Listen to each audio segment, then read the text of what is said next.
Eric, good to see you. I'm well, Yeah, you thank too. you. Yeah, good. I learned the other day that from watching a webinar that we're supposed to ask people how they're doing from 1 to 10 these days, because everyone says they're doing fine. Where are you on the 1 to 10 scale?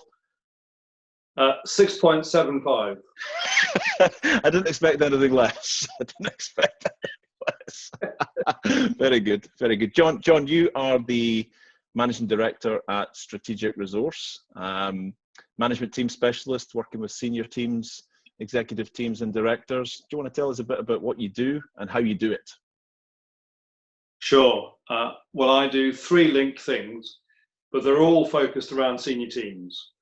And so the first thing I do, and have done for quite a long time now, is for the investment community. I run a management due diligence process. And so if we want to stick 50 million into an opportunity, one of the questions alongside the is there a business plan is, can this team deliver that business plan? And so I've done over 300 management due diligence assignments over the years in a range of different sectors and regions. And if the question is, what do you need to be successful? Then I'm one of those people who has a large benchmark of data about what seems to work and why, and where the gaps might be in the future. So that's the first thing. Right. And then the second thing flows logically on from that, because if you've talked with a team about what they might need, then the sensible thing to do then is to think about how you would develop the team to de-risk its delivery. Mm-hmm. And so most of my time I spend working with senior teams. And over the years, Eric, that's boiled into a very straightforward structure, which is you take a year, once a quarter, we have 2 days. The first day is mine, and I do those team development things that look like the team are going to need for that particular team, in that particular time in their business curve, in their particular sector. So I take day 1, and then day 2 is run by the CEO, the MD, and then we use the second day to transfer the learning from the first day into reality, into practice.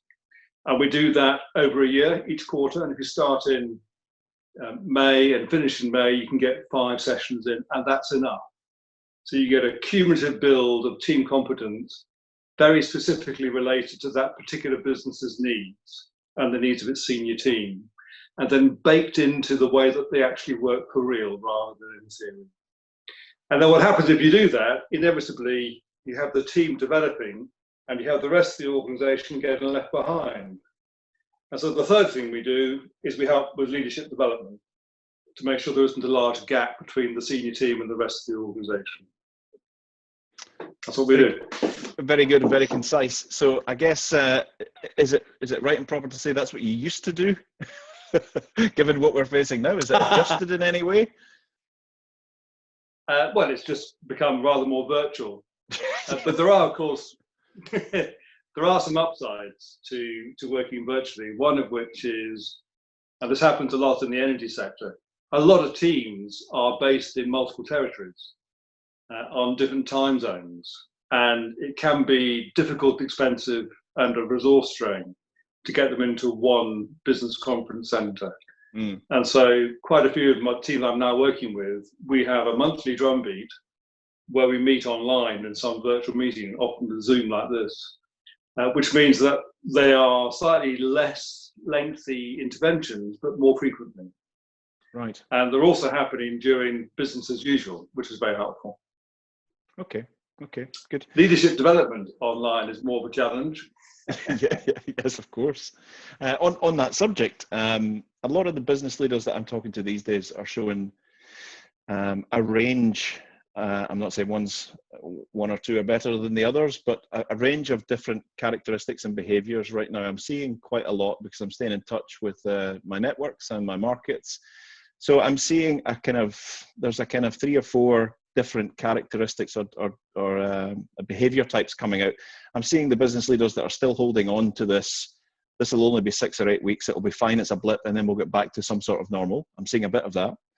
I'm seeing others that are so busy trying to save the ship from capsizing in this storm that they're not interested in where the compass is pointing anymore. They're just, everyone's on the bridge and everyone's pulling levers and really busy doing stuff to try and achieve that number or achieve that result, or for whatever reason. And I'm also dealing with others that have fully realized, they've accepted that everything changes for them from now on. Everything's absolutely changed. They must pivot. Their businesses must pivot.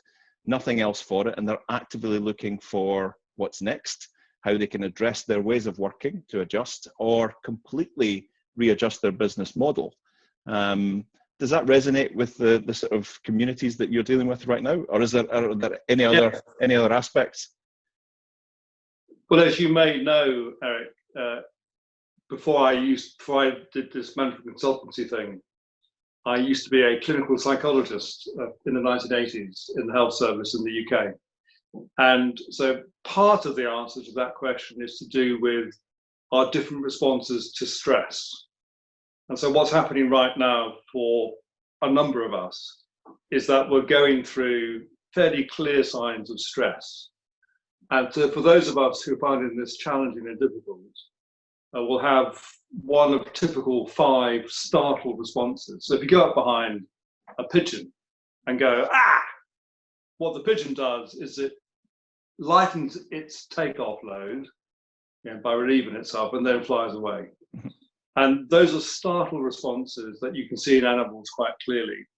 And we have startled responses in the human species. And the first one is to puff ourselves up and become louder, stronger, more aggressive.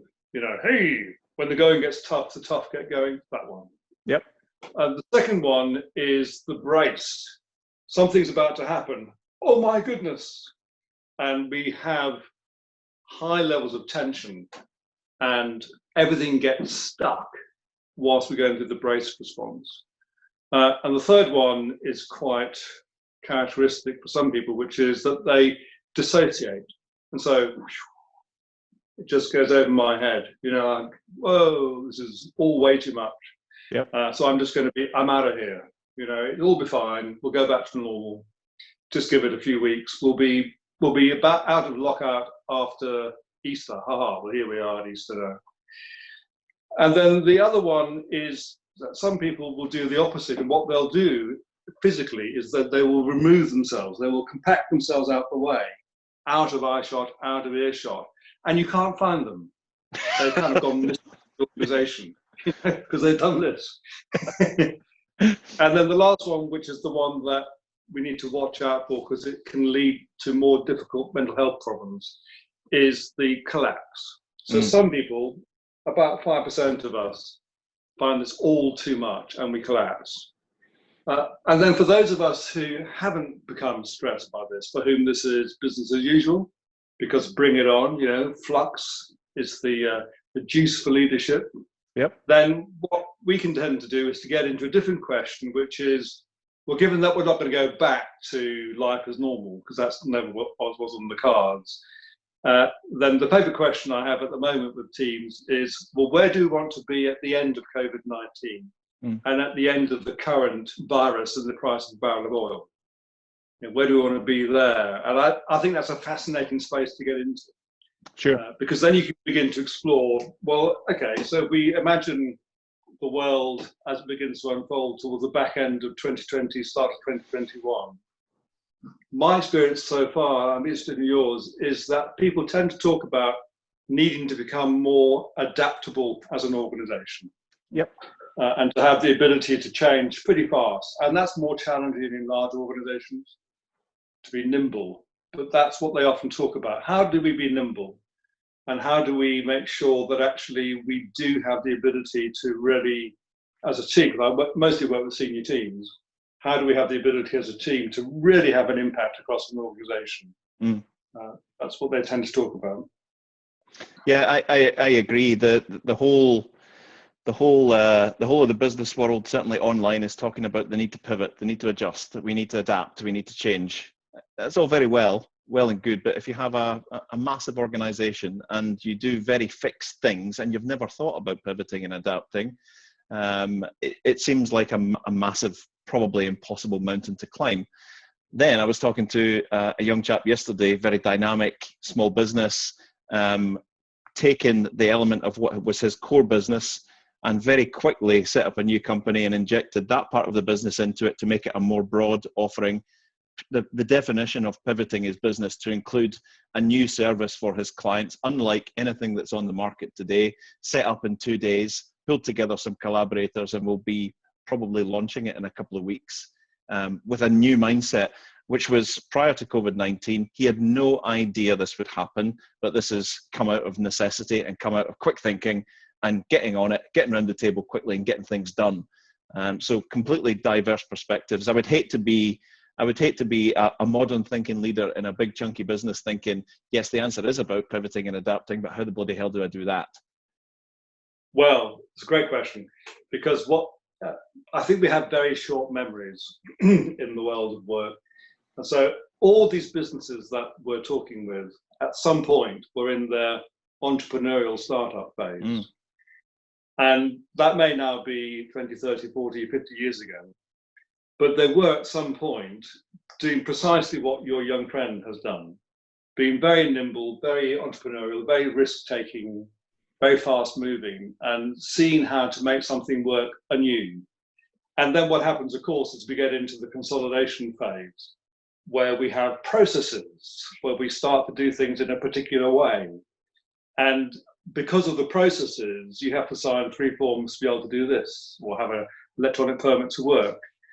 And those are all the consolidation things that happen because they need to keep us safe, of course, but also to have some coherence, some sense of this is how we operate in this particular organization. And then at the point where you need to pivot, the difficulty is that we've forgotten in the organization how to be entrepreneurial. Yeah. Even though it was there in its founding. Year after year, the feet got deeper into the concrete block. Yeah. So how do we is it possible to counter that? Is it possible to bring that kind of thinking back, is a question, and quickly? Quickly, that's a challenge, Eric. It's entirely possible to bring it back. And in terms of the work I tend to do with senior teams, it relates to the amount of time that the team actually spends doing genuine senior team work. So most of the time, people tell me that they spend way too much time stuck in the operational detail and don't have enough time to do the thinking about the imagined future. And so one of my favorite simple descriptions of leadership is taking every decision based on its likely impact in 3 years' time. Now, what we tend to do is have a system that allows us to be rear view mirror facing, thinking about did we achieve plan or not, but we don't get a sufficient time to really address the forward facing piece. And what your nimble, agile friend did was adapt very quickly. And you can make a case, can't you, that the balance always has to be there between survivability and adaptability. And those two things are linked. And when you have large, complicated organizations which have to have process controls, it becomes increasingly difficult. But the job of the senior team is to manage the interface with the untold future. Yeah, absolutely. Which if my history is anything to go by, as senior teams, we tend to do that twice a year, off-site meetings in nice clinical hotel rooms where we have a lovely day talking about amazing futures and all the great stuff we're going to do. And then the next day we come back to the office and we're straight back into the operational cycle and we meet again. And whilst you were off-site, having that delightful 2 days away, often with someone like me, gazing at you fondly at the chart, the organisation that was left behind at the different bases didn't change at all. And so when you came back, clutching your very excited 90-page slide deck about the future, and you went, what? And they went, what are you smoking? Because this is as we have it. And so the part of the job of the senior team, of course, is to manage the interface between the current operational cycle and giving direction for how that's going to evolve towards the new intended direction. And the larger the organization, the more important it is to have a process in place at a senior team that allows you to do that with clarity and consistency. And actually, most of my time when I'm working with senior teams, we're working on that particular precise juncture, because that is almost a working definition of senior teamwork. Yeah. How do we help the organization do what it's doing well, deliver this year's numbers in a way that also warms it up to be able to earn the right to carry on for the next 10, 15 years? Yeah. Regardless of what we were just talking about, whichever mode of thinking senior teams are in today, there are some minefields out there, regardless of what mindset they're in, whether it's in their full pivot adaptive mode or whether they're bracing themselves or hiding or whatever. There are some bear traps, some minefields out there. What can companies do, in your experience, to avoid some of these things? Some easy things they can do to bring some reality to this and avoid those mistakes. Well, what I'd like to do, if I can, Eric, is to talk you through a very simple model. Okay. That I think you can probably put up on the screen at some point in your extensive editing suite. Yes, we have it up now. Oh, very good. Yeah. So in this model, there is a vertical line which goes from strategic, as in things that are not yet on the radar screen but need to be, to operational, which is a measure of how well we've achieved what we said we want to achieve. And on the horizontal axis, there's something about how we organize work. And so for people, especially in the energy sector, most people have gone through some form of engineering training. And so the way they automatically think, the glasses they look through, are based on a project structured approach, which we call linear, because it's step by step. So here's the first step, and here's the second step. And after the 8th step, we do a close of project review. That's sort of classic language. Yep. If we were to change sector and go into a software house business, a SaaS business, for example, then they use things like Scrum technology, and they're all agile processes, they're iterative processes. That is to say, you make some progress over a 2-week period, see how far you got, you call it a day on that bit, and then you start again for the next 2 weeks.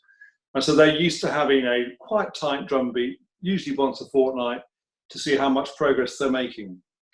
The bear traps you're talking about are particularly apparent if you live on the extreme left-hand side of the slide that's up on the screen, because the difficulty is that it's so familiar for us in the world of leadership and management that it becomes a taken for granted assumption that that's how life should be.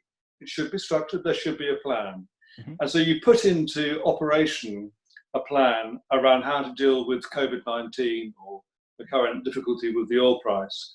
And because it's changing so rapidly, if you're not careful, 2 months later, you find that actually whilst that plan made a lot of sense back when you put the plan into practice, now it doesn't.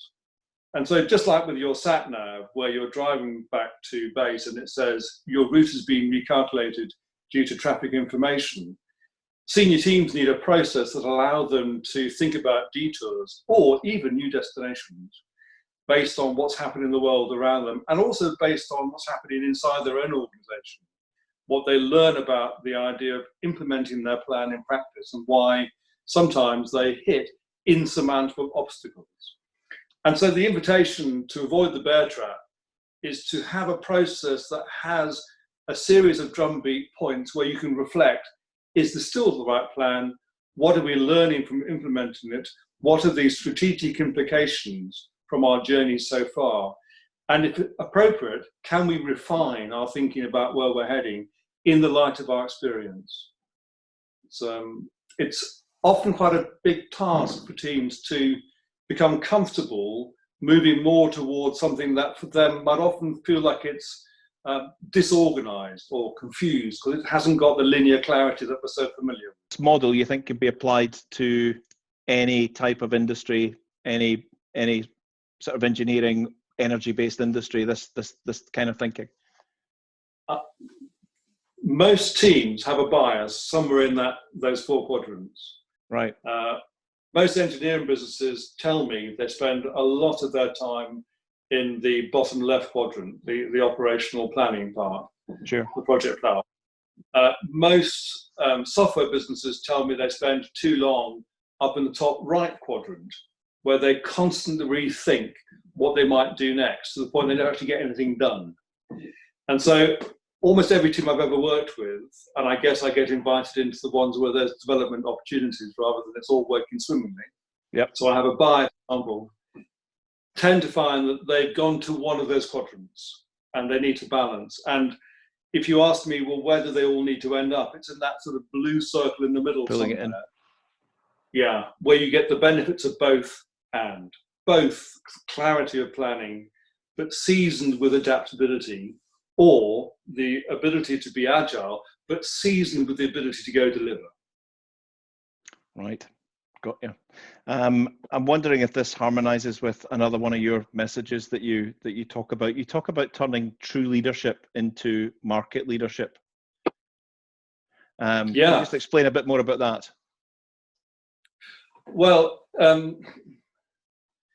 there are several strands to that. So one is that when you think about leadership, if you're not careful, it becomes very internalized. And so we become brilliant at thinking about our own world of work. And of course, part of the task, especially in a senior team, is to be at a place where you're managing the interfaces between different factors. So one, of course, is the interface between you and the organization you're leading, and how you inhabit the space in the relationship between you and the people who are hopefully following you is one area of exploration.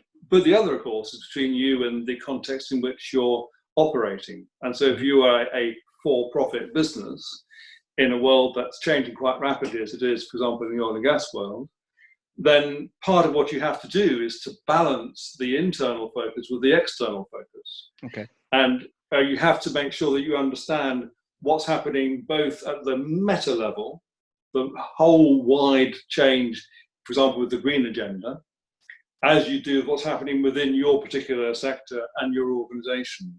And so leadership has to be across all those different strands to be effective.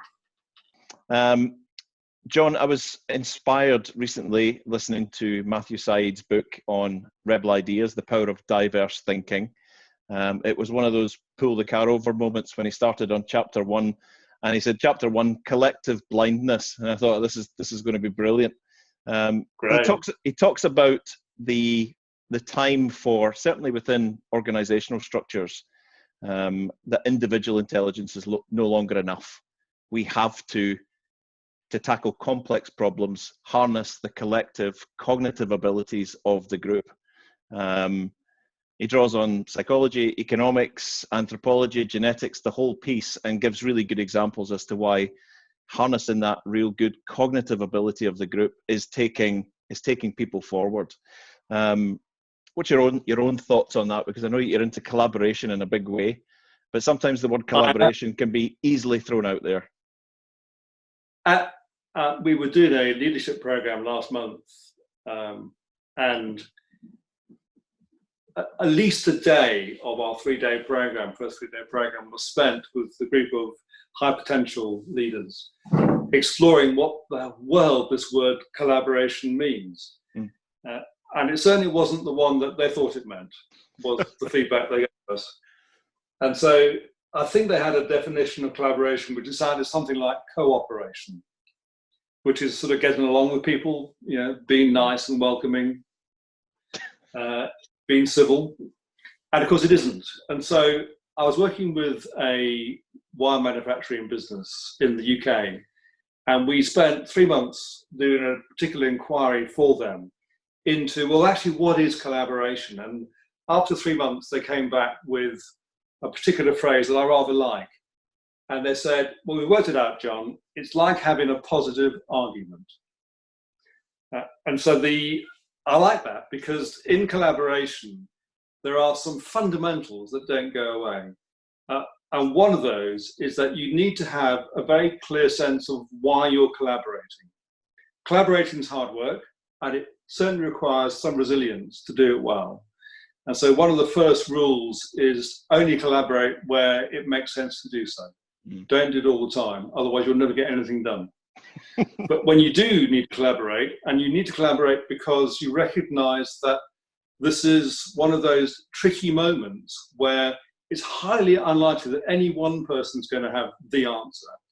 And now, I mean, never let a good pandemic go to waste. Now is a classic case where we don't know, sitting inside ourselves, what the best way forward is. It's not possible. And so the time for hero leadership is not now. This is the time to see things from different angles and wrestle the difference to the ground until out of that difference comes a hybridized solution that I didn't have, that you didn't have, that she didn't have.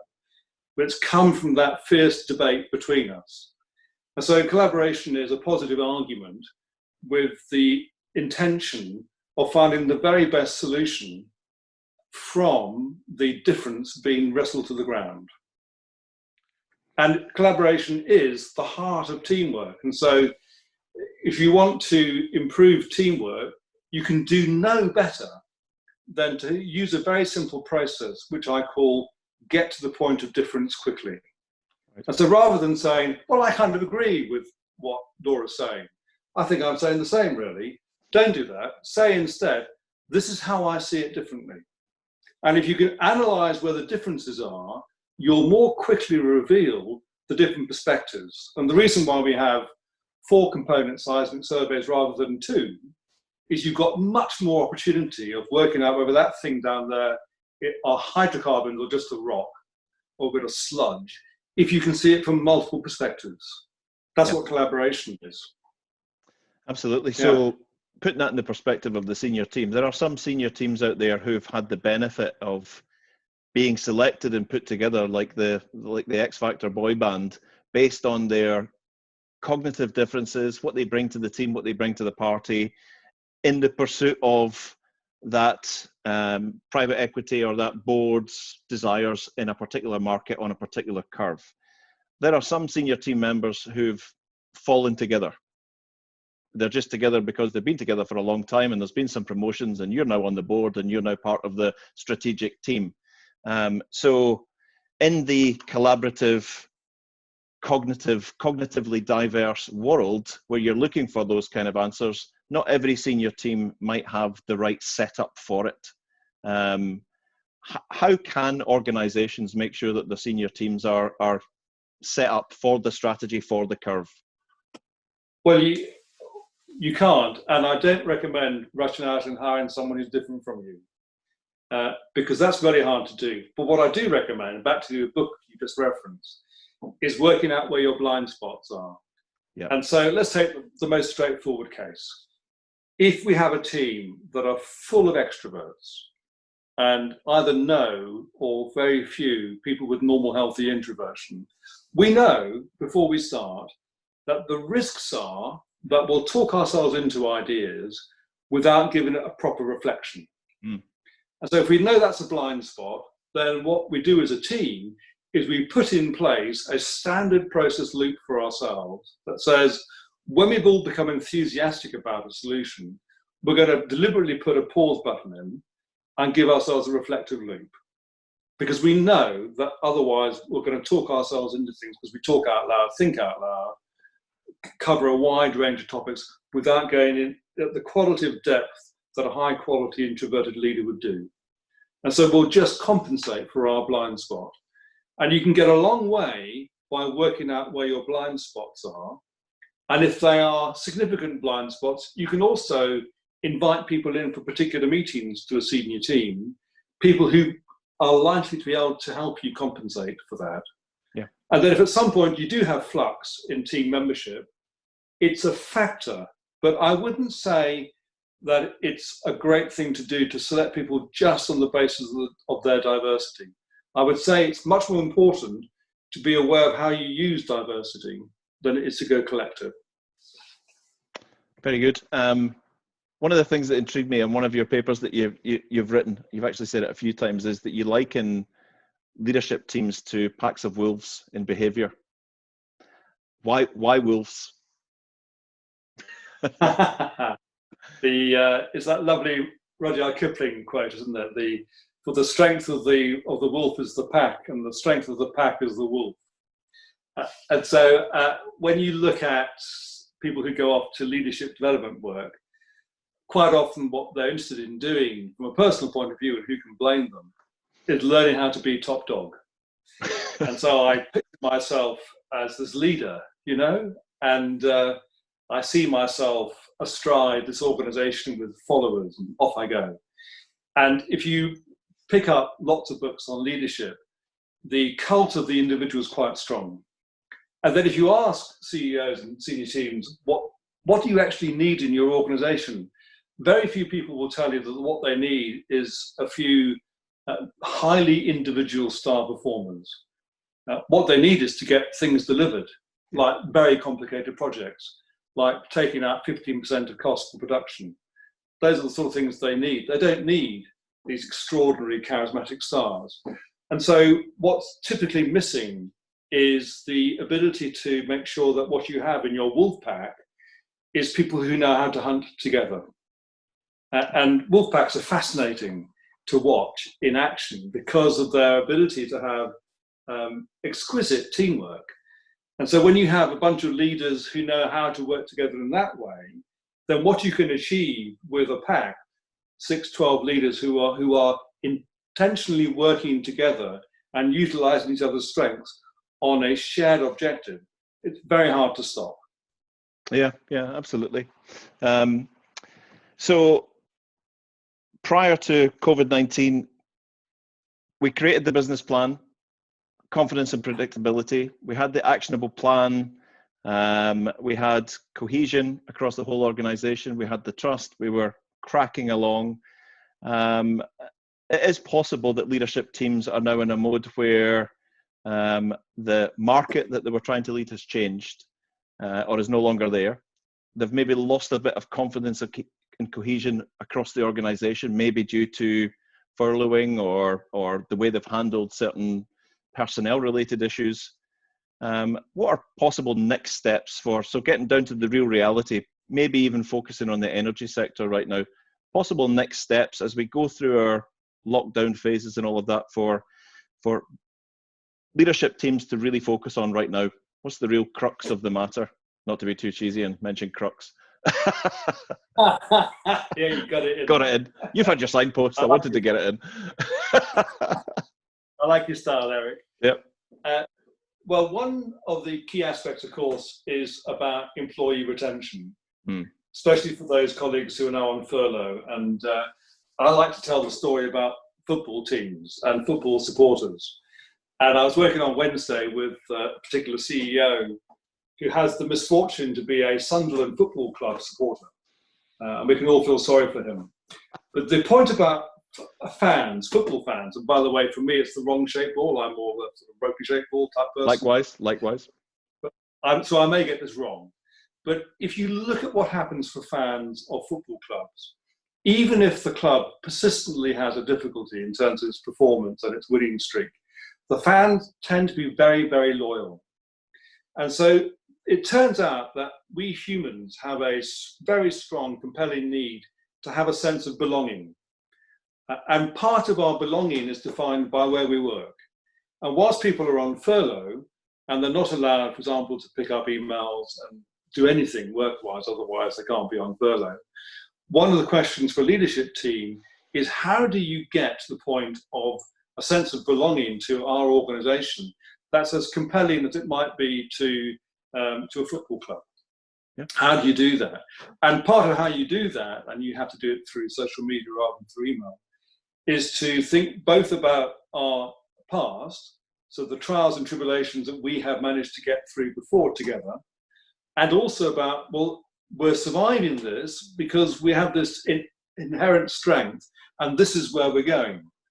And so helping people remember the journey of the clan, the journey of the tribe, that's the organization, is sometimes overlooked in furlough communications, but I think a very important part.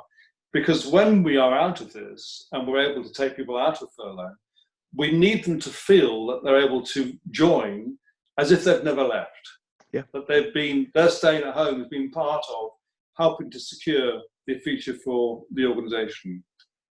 That's for the employee base. And then for the team themselves, this is a great opportunity to do some live work on how they operate as a team.